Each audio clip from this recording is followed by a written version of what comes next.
Esta semana estaba pensando en cuántas cosas ya hemos hablado en la iglesia. Hemos hablado de casi todo, de casi todo.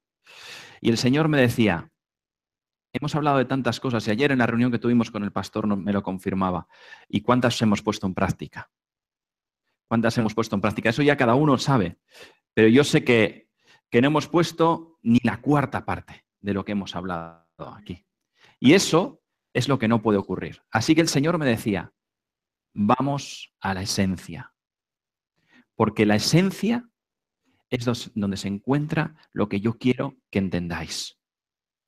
Mi razón de ser, lo genuino, el principio de todas las cosas. Es su esencia. Es su esencia. Y quiero empezar leyendo en Isaías 53. Vamos a leer este capítulo y luego hablamos de ello. ¿Quién ha creído a nuestro anuncio? ¿Y sobre quién se ha manifestado el brazo de Jehová? Subirá cual renuevo delante de él, y como a raíz de tierra seca. No hay parecer en él, ni hermosura. Le veremos más inatractivo, para que le deseemos. Despreciado y desechado entre los hombres, varón de dolores, experimentado en quebranto, y como que escondimos de él el rostro, fue menospreciado y no lo estimamos.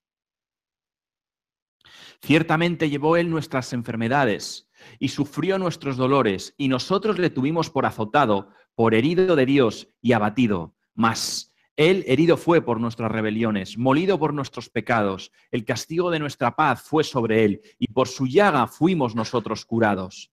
Todos nosotros nos descarriamos como ovejas, cada cual se apartó por su camino, mas Jehová cargó en él el pecado de todos nosotros. Angustiado él y afligido, no abrió su boca, como cordero fue llevado al matadero, y como oveja delante de sus trasquiladores, enmudeció y no abrió la boca. Por cárcel y por juicio fue quitado, y su generación, ¿quién la contará? Porque fue cortado de la tierra de los vivientes, y por la rebelión de mi pueblo fue herido. Y se dispuso con los impíos su sepultura, mas con los ricos fue en su muerte, aunque nunca hizo maldad, ni hubo engaño en su boca. Con todo eso Jehová quiso quebrantarlo, sujetándole a padecimiento. Cuando haya puesto su vida en expiación por el pecado, verá linaje, vivirá por largos días, y la voluntad de Jehová será en su mano prosperada. Verá el fruto de la aflicción de su alma, y quedará satisfecho por su conocimiento. Justificará mi siervo justo a muchos, y llevará las iniquidades de ellos. Por tanto, yo le daré parte con los grandes, y con los fuertes repartirá despojos, por cuanto derramó su vida hasta la muerte, y fue contado con los pecadores, habiendo él llevado el pecado de muchos, y orado por los transgresores. Amén. Esto se escribió 600 años antes del nacimiento de Jesús. 600 años. Los arqueólogos que han estudiado el libro de Isaías, los eruditos, todos aquellos estudiosos, historiadores, han relatado que este texto concretamente se escribió 600 años, sin ninguna duda, antes del nacimiento de Jesús. Es un relato perfecto. Parece, si os dais cuenta, ni siquiera habla de futuro, habla de pasado. Habla de pasado, es un relato hecho en pasado. Isaías lo explicaba como si lo hubiera vivido, porque Isaías en su espíritu vivió el momento de la muerte de Jesús y vivió todas esas horas. Lo vio porque era profeta de Dios, profeta de Jehová. Y lo tenemos que creer. Y si tú, aún con esta clara evidencia, todavía no crees que era Jesús el que tenía que venir y cómo tenía que padecer, es que no estás dándote cuenta y no ves ni el blanco ni el negro.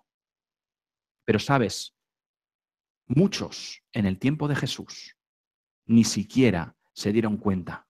Muchos estaban leyendo Isaías y viendo lo que ocurría y todavía no veían de quién hablaba Isaías. Todavía esperaban a un Jesús triunfante que no muriera en una cruz. Isaías lo describe perfectamente, no hay otra forma de hacerlo. Este es el único camino, lo está explicando punto por punto. Y sabéis, Muchas veces nos podemos hablar de la quinta piedra del tabernáculo y no nos damos cuenta que ese hombre que estaba en aquella cruz era Dios hecho hombre, era Jesús. No vemos, porque estamos llenos de letra, de sabiduría, de enseñanza y no tenemos la esencia. La esencia es ese niño que nació en Belén. La esencia es que ese niño era Dios hecho hombre. Era Dios hecho hombre. 600 años antes del nacimiento de Jesús, alguien en algún lugar de Israel predijo con estas palabras que el Mesías, el Salvador de Israel, el libertador esperado por su pueblo, vendría para ser humillado, para ser hombre, para ser hombre. Bueno, no es tan humillante ser hombre. No, Jesús no solo fue hombre, no nació en un palacio. No estaba previsto que naciera en un palacio, sin buena apariencia, para que nadie, por su gran apariencia, no iba a ser un tío grande, un tío fuerte, un tío guapo. Iba a ser el más común de los hombres. Tenía que ser el más común, porque tenían que creer por lo que él era. No por cómo era, sino por lo que él era. Era Dios hecho hombre. Y no necesitaba de todos esos adornos, apariencias, marketing para venderse, porque era Dios. No necesitaba marketing, no necesitaba estrategias. Él no vendía Biblias, él era Dios. Él era Dios. Y si quieres creer, cree. Si no quieres creer, tú escoges el camino. Él es Dios. Voy a hacer como Isaías, no voy a hablar en futuro, en pasado. Voy a hablar en presente porque sigue vivo. Él es Dios. Él es Dios. Y esa es la esencia. Ese es el principio. Iglesia, y si partimos de esa esencia, todo lo demás será añadido. Sabiduría, crecimiento, restauración, pero tenemos que partir de eso y no tenemos que olvidar ese punto de apoyo, la piedra angular. No podemos hablar de guerra espiritual, queremos hablar de las cartas de Pablo, pero no nos paramos a pensar quién era el niño de Belén y qué hacía en ese lugar. Pasamos de largo las Navidades, todas estas cosas. ¿Quién era? ¿Qué vino a hacer? ¿Qué estaba haciendo allí? Pasó 30 años sin abrir la boca, siendo quien era. Siendo quien era. Que sería para ser humillado y tratado como malhechor, que lo dice en el capítulo, que sería de esta y solo de esta la única manera que pudiera su pueblo recibir salvación, restauración y transformación. De esta manera, no había otra manera. Como lo ha descrito Isaías, era la única manera de que Jesús nos pudiera salvar. Y no había otra, porque nosotros, en nuestra maldad, desde el Génesis hasta el día de hoy, teníamos que haber pagado el precio que pagó Jesús. Teníamos que haber sido nosotros los que ocupáramos el lugar de Jesús. Él nos amaba y dijo que Él ocupaba nuestro lugar. Era su plan perfecto, ocupar tu lugar.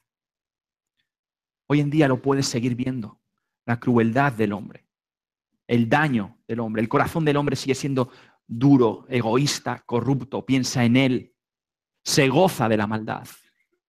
No sé si, no te voy a hablar del Estado Islámico y de todas las barbaridades que hacen a otras personas, pero has visto vídeos de adolescentes golpeando hasta dejar inconsciente a una persona. Son niños y su corazón ¿cómo está? Absolutamente corrupto. Sin amor fraternal, alguien que golpea una y otra vez en la cabeza a otra persona. No siente empatía, no siente amor fraternal, no siente que el daño que está produciendo no le produce a él mismo dolor. No tiene un corazón. ¿Dónde está el alma de ese joven de 12, de 13 años? ¿Dónde está? ¿Dónde está la esencia? Y preguntas, ¿y por qué tenía que morir yo en la cruz? Porque dejamos que nuestros hijos estén llenos de corrupción. Porque eso es pecado y muerte. Es pecado y muerte, destrucción, es violencia. Si cada uno nos sentimos dolidos cuando ves una imagen de esas, imagínate el Creador. Imagínate aquel que te creó con todo su amor. Se duele por los dos, por el que está en el suelo y por el que golpea. Porque el que golpea está muerto. Está muerto. Muerto en violencia, muerto en pecado, muerto en corrupción. Solo es un niño. Es un niño lleno de odio, de rencor, de muerte y se goza en la maldad. Es un niño. No te voy a ir a las guerras, a todas estas barbaridades que hacen los mayores. A todos. Pero el corazón del hombre está destruido y corrupto. Por eso nuestro lugar era la cruz. Y por los que golpean, no solo por los golpeados, también murió Jesús en la cruz. Y por los que disparan y por los que hacen daño, sin sentir dolor por otros, también murió en la cruz Jesús. También. Por eso tenía que ser, esta es la única manera. Porque toda esa carga durante cientos, miles de años se la llevó Jesús en la espalda. Todos esos latigazos, esas manos clavadas, se las llevó Jesús por ti, por mí y por todos aquellos que todavía ni siquiera le conocen. Pero incluso a esos también el Señor les perdona si le reconocen como Jesús, como Mesías. Porque Él, cuando murió en la cruz, vino a traer salvación eterna, ¿verdad? Restauración y transformación. Este Mesías esperado traería una salvación eterna junto al Padre, una restauración de cuerpo y alma. Tus emociones, tus sentimientos, tus agobios, tus presiones. Venía a sanar eso también. El médico del alma no hay ninguno. No hay ningún médico que sea el médico del alma. Porque el alma, cuando está herida, es más difícil de sanar que el cáncer. Las heridas del alma, esas no curan. Eso me lo decía mi abuela, que ya falleció, pero esas no curan. Porque el daño que te han hecho ahí dentro, eso no hay ningún cirujano que venga a coser. No hay hilo que cosa eso. Solo el poder del Espíritu Santo es el que puede sanar, el que puede hacer que tú perdones. Esas son las heridas del alma. Cuando perdonas en tu corazón. Una salvación eterna junto al Padre, una restauración de cuerpo y alma y mente de todos aquellos que lo reconocieran como Mesías. Transformado todo nuestro presente, nuestro futuro y nuestro pasado. Porque cuando restauras una herida del alma, estás transformando tu pasado. Estás rompiendo con maldición. Estás sanando tu vida para que en el futuro no repitas lo que ha ocurrido en tu vida. Dicen que cuando hay un padre maltratador, es fácil que el hijo repita los mismos hábitos. En el Señor no es así. No es así, porque Él restaura tu presente, tu pasado y tu futuro, y también tu pasado, para que tu futuro sea un futuro lleno del poder del Espíritu Santo. Por eso tiene que restaurar el pasado, y eso es muy difícil de hacer. De hecho, solo Dios puede hacerlo. Solo Dios puede hacerlo. Pagando el precio que solo Dios, hecho hombre, podía pagar. Solo Dios hecho hombre. Pablo lo dice muy claro. Si aquel al que yo llamo Mesías, aquel carpintero de Nazaret, aquel hombre, no era Dios, nuestra fe es vana. Porque no hay ningún hombre, por poderoso que sea, por bueno que haya sido, que pueda morir en la cruz para salvarte a ti. Si ese no era Dios, mi fe es vana y no voy a seguir perdiendo el tiempo, decía Pablo. Voy a vivir, voy a comer, porque mañana voy a morir. Y no me interesa malgastar mi vida si aquel de la cruz no era el Hijo del Dios viviente. Si no era quien dijo que era, no me importan los valores, no me importan las tradiciones, no me importan las costumbres, no me importa mi pueblo, mi religión, mi lengua, mi nación. Renuncio a todo porque no vale la pena nada si aquel no era el Hijo de Dios. Esa es la esencia. Esa es la esencia. Ese hombre que murió en la cruz, Jesús, era el Cristo resucitado. Era Él. Era Él. Y esto, iglesia, predicando esto, es lo único que tienes que decir. Todo lo demás viene después. Pero si reconocemos esto, y esto es una convicción profunda en nuestro corazón, y lo transmitimos a otros, porque ¿sabes cómo lo transmites?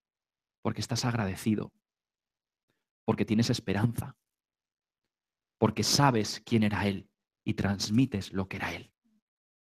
Y otros reconocen en ti a ese Jesús que murió en la cruz, a ese Jesús que murió en la cruz.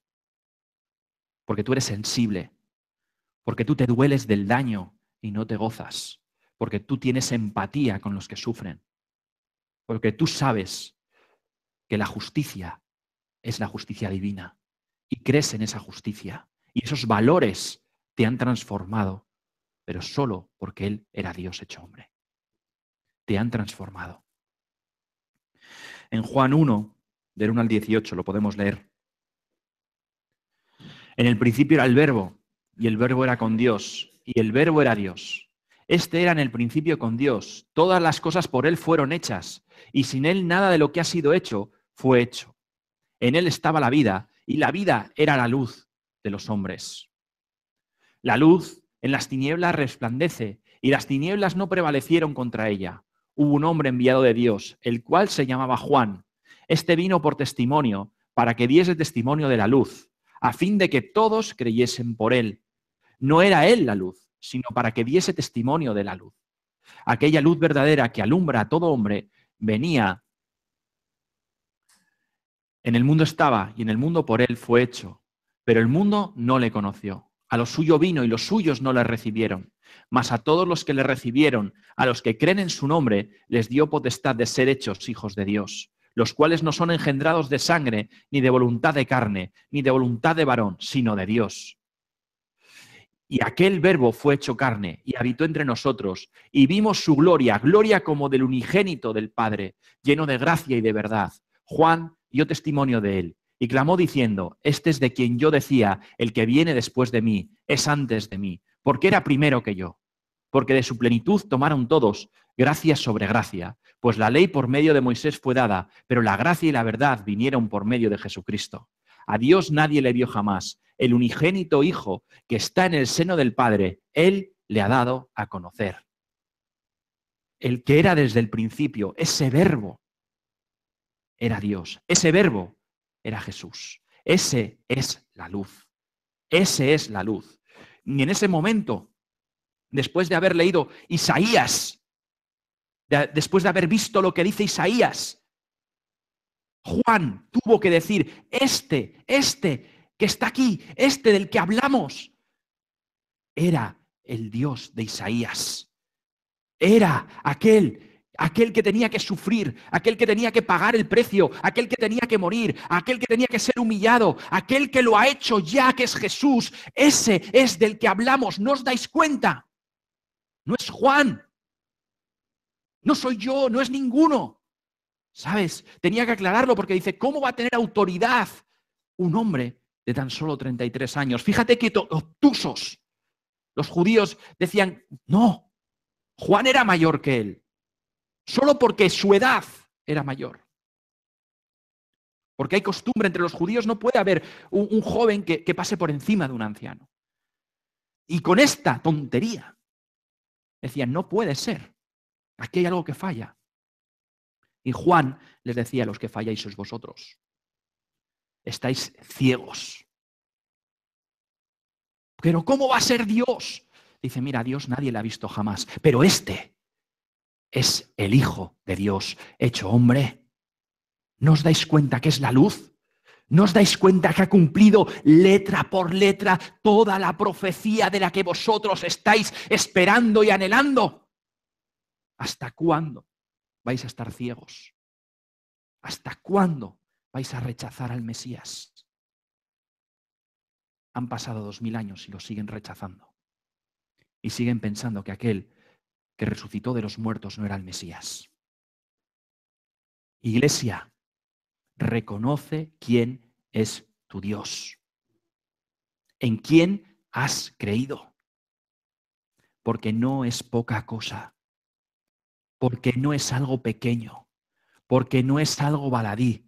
No te quedes en un nacimiento puesto en casita con una figura de un bebé, porque los cristianos nos quedamos con la figura y no nos damos cuenta de la esencia, que se hizo lo más frágil, un bebé. Todos podéis ver lo frágil que es, cómo depende de su madre, cómo depende de su padre, que si no estás allí, va a morir de hambre, de frío, no sabe caminar, no tiene habilidades, no puede hacer nada, es el único animal que al nacer es completamente dependiente. Ese también era Jesús. Y un judío mirando con los ojos de la carne, y cualquier ser humano, si aquí os trajéramos a Jesús siendo un bebé, no entenderíais, ni yo, que ese es Dios, que era Dios hecho hombre. Ese que ha visto crecer con esa fragilidad de hombre. ¿Cómo va a ser? ¿Cómo va a ser? Ese que nació en una cuadra, ¿cómo va a ser? No voy a ir con una apariencia de rey. No voy a ir con buena apariencia, decía en Isaías, para que no me améis por cómo soy, sino para que creáis que yo soy Dios y me tengo que hacer hombre y tengo que vivir como hombre, para morir como hombre, para resucitar y para que reconozcáis que yo soy Jehová, Dios de los ejércitos. Esta es la única manera.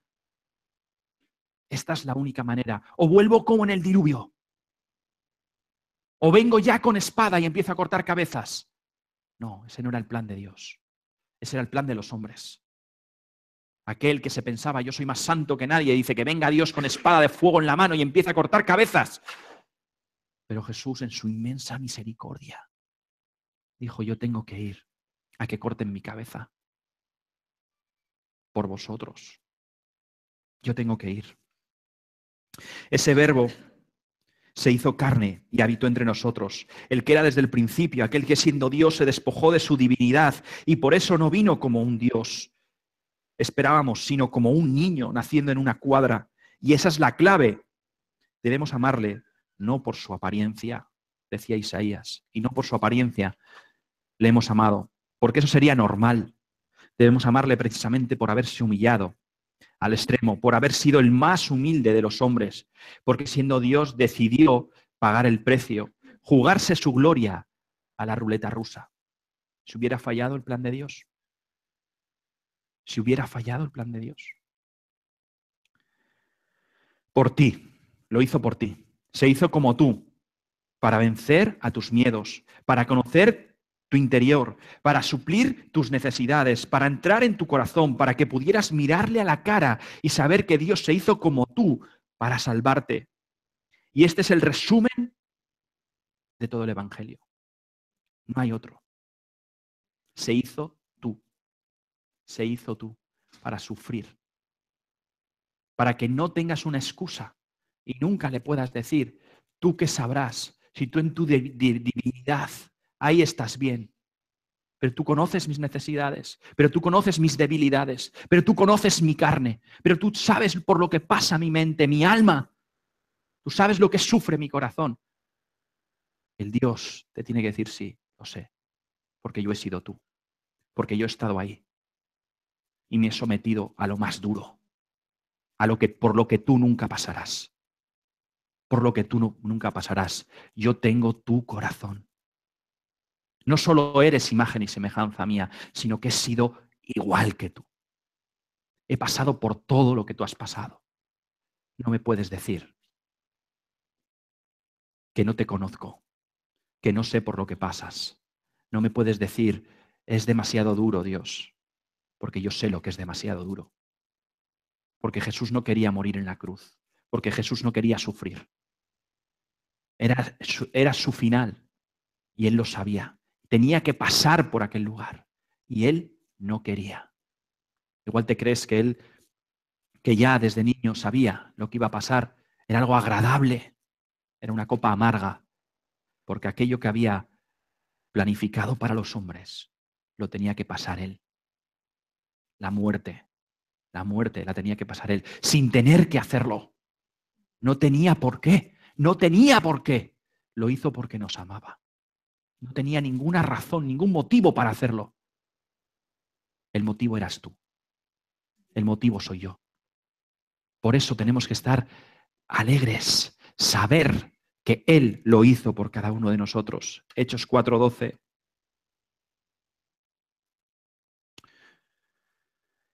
Y en ningún otro hay salvación, porque no hay otro nombre bajo el cielo dado a los hombres en que podamos ser salvos.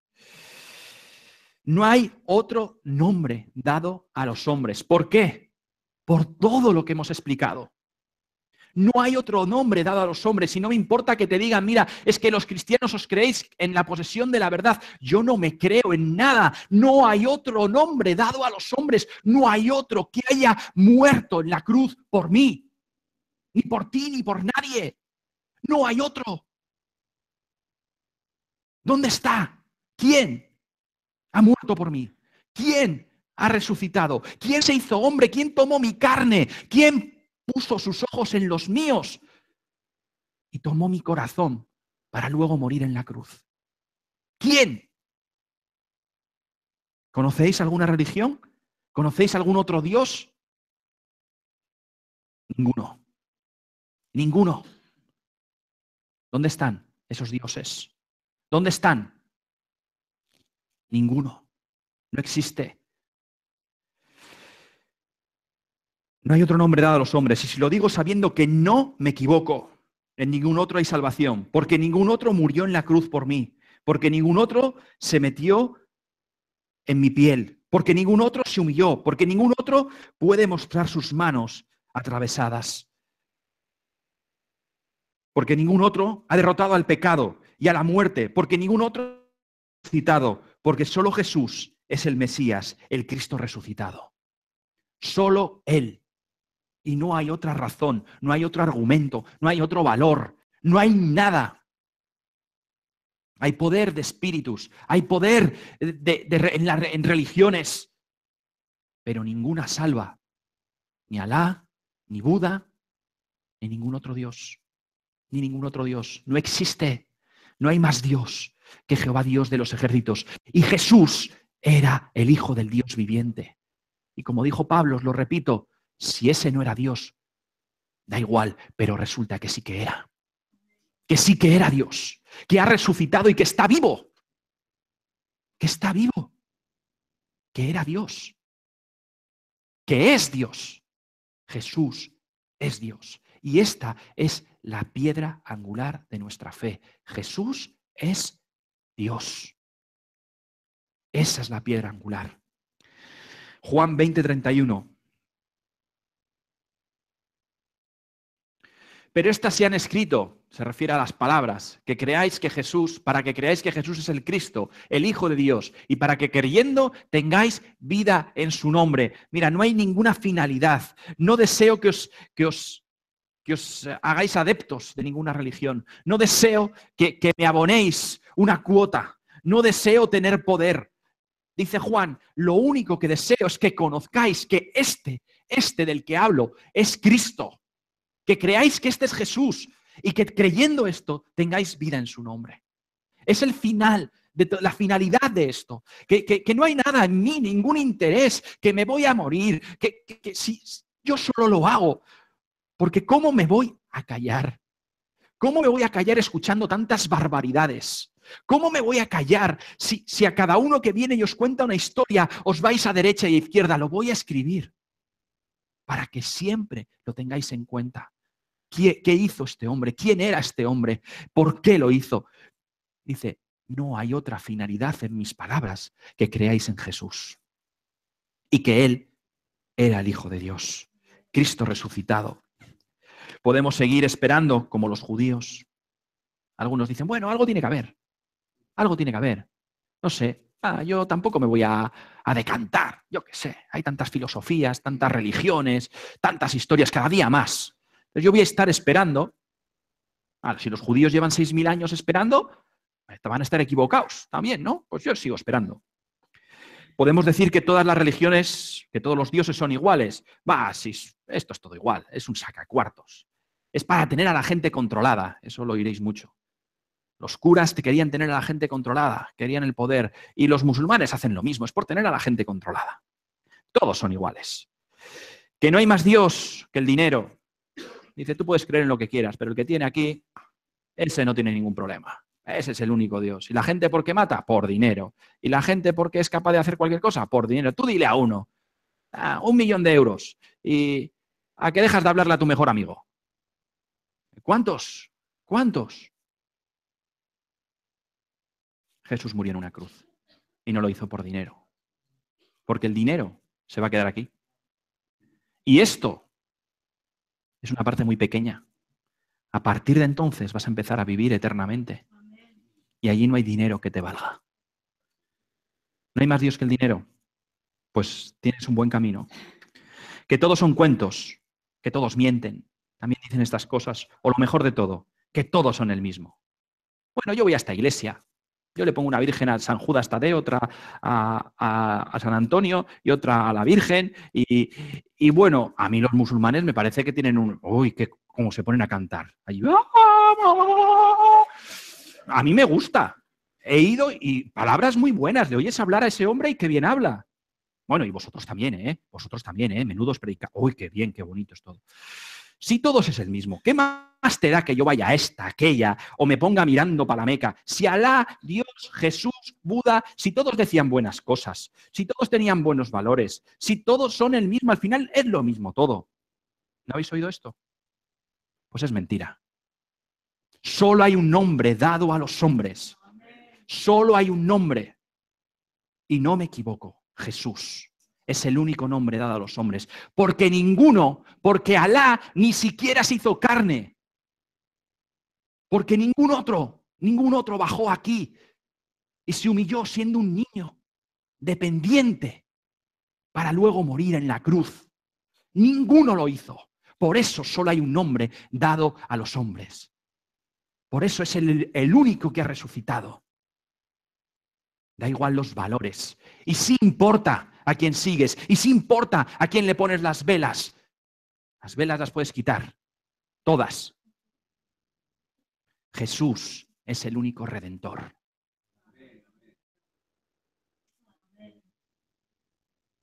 Y no te estoy hablando de filosofía, te estoy diciendo la verdad. Y este es el único camino al Padre. No hay otro. Y no hay duda. Porque en la duda hay pecado. Porque te viene cualquier truán, cualquier mentiroso, cualquier filosofía de barra de bar y te dicen que todos son iguales. Y te digo, no, es que no hay otro igual a mi Dios. ¿Por qué? Cuando uno de estos baje, se ponga en mi piel, sienta lo que yo siento y aún así, viendo todo lo corrupto que somos, dé su vida en esa cruz por mí, creeré en ese. Creeré en ese. Pero ¿qué han hecho por mí los demás? No, bueno, nada. No han hecho nada. Ni lo harán nunca. Porque las estatuas no pueden hacer nada. Y porque Alá no existe. Solo hay un Dios. Jehová Dios de los ejércitos. Y su Hijo Jesucristo murió en la cruz. Y ningún otro. No hay otro nombre dado a los hombres. No lo hay.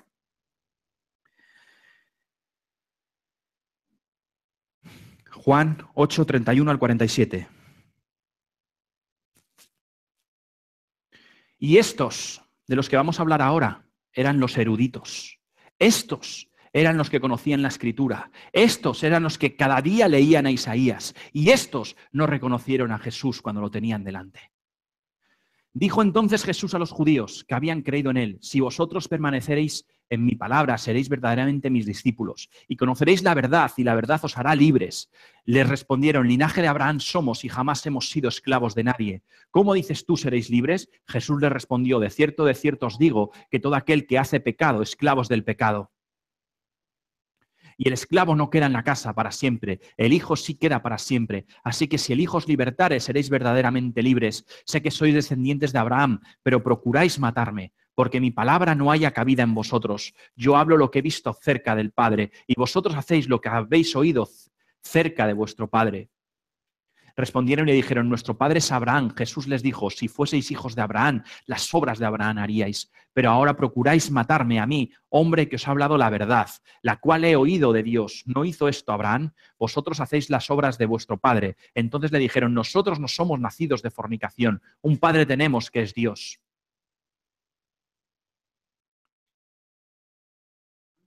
Era hasta 47. No sé si.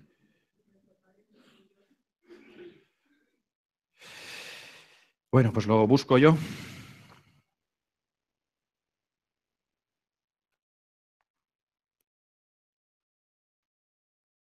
No pasa nada.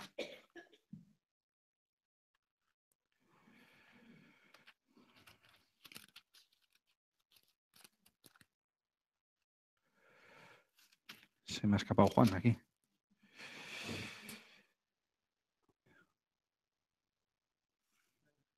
Jesús entonces les dijo, si vuestro Padre fuera Dios, ciertamente me amaríais, porque yo de Dios he salido y he venido, que no he venido de mí mismo, mas Él me envió. ¿Por qué no reconocéis mi lenguaje? ¿Por qué no podéis oír mi palabra? Vosotros de vuestro padre el diablo sois, y los deseos de vuestro padre queréis cumplir. El homicida ha sido desde el principio, y no permaneció en la verdad, porque no hay verdad en él. Cuando habla mentira, de suyo habla, porque es mentiroso y padre de mentira. Y porque yo digo verdad, no me creéis. ¿Quién de vosotros me redarguye de pecado? Pues si digo verdad, ¿por qué vosotros no me creéis? El que es de Dios, las palabras de Dios oye. Por esto no las oís vosotros, porque no sois de Dios. No sois de Dios, aunque conozcáis la Escritura. No sois de Dios, aunque practiquéis la religión. No sois de Dios, aunque cumpláis todos los preceptos. No sois de Dios porque no reconocéis al Dios vivo. Porque no habéis reconocido a Jesús. Vosotros que cada día leéis las Escrituras, vosotros que eran los sacerdotes, las personas dirigentes, aquellos que conocían la palabra, que sabían cómo tenía que venir el Jesús, que sabían cómo iba a cumplirse la profecía. Aquellos eran los que no creían en Jesús, aquellos eran los que todavía procuraban matarle, aquellos que creían tener la verdad, estaban caminando en mentira porque con sus vidas no reflejaban la verdad, porque la verdad no había hecho raíz en ello, porque no habían creído en el Mesías esperado. Era Jesús. No lo habían creído. No lo habían creído. Y en las iglesias muchas veces estamos igual, porque tú has leído y releído y entendido y crees que eso está funcionando, pero no funciona porque no estás haciéndolo carne, porque no tienes a Jesús delante, estás viendo la verdad y todavía caminas en tu propia voluntad. No es solo para aquellos que no le conocen, porque estos, teóricamente, sí le conocían, pero ninguno de ellos le conocía. No importa lo mucho que sepas de la Biblia, de la ciencia, de la sabiduría, humana o divina, si no reconoces a Jesús como tu Salvador, morirás en tus pecados. Y reconocerlo no es leerlo. Reconocerlo es que entre en tu vida, te transforme, te restaure y te dé salvación. Y entonces reflejarás realmente que Jesús está en tu vida. Solo Jesús, no Alá, ni Buda, ni la Virgen María, ni Podemos, ni Donald Trump. Solo Jesús salva. Ponemos nuestra esperanza en cosas vanas, dice la Escritura. Nos irritamos, nos peleamos, discutimos y defendemos posturas que realmente no valen para nada, que están vacías de contenido, porque el único que te puede traer salvación es Jesús. Y si permanecemos en Él, Él hará pacto con nosotros y disfrutaremos de una nueva vida en Cristo. Lucas 22:20.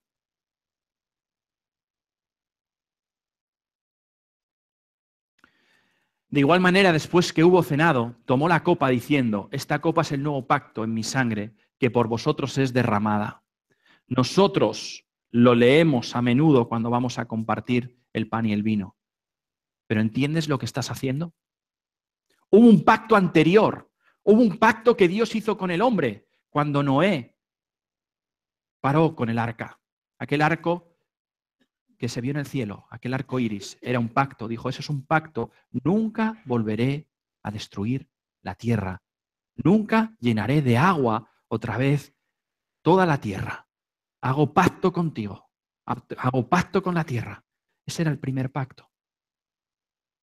Pero hay un nuevo pacto, que no era no voy a inundar la tierra, sino el nuevo pacto era Jesús.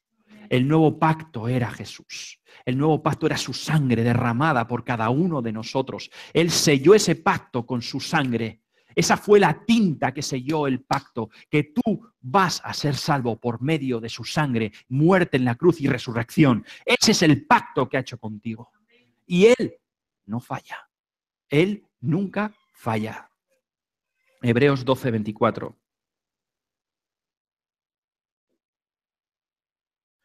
A Jesús, el mediador del nuevo pacto, a la sangre rociada, que habrá mejor que la de Abel. Que la de Abel. Ese es el santo, el justo, el único que podía morir por ti en la cruz. El único, nadie podía hacerlo, porque nadie es Dios sino Jesús.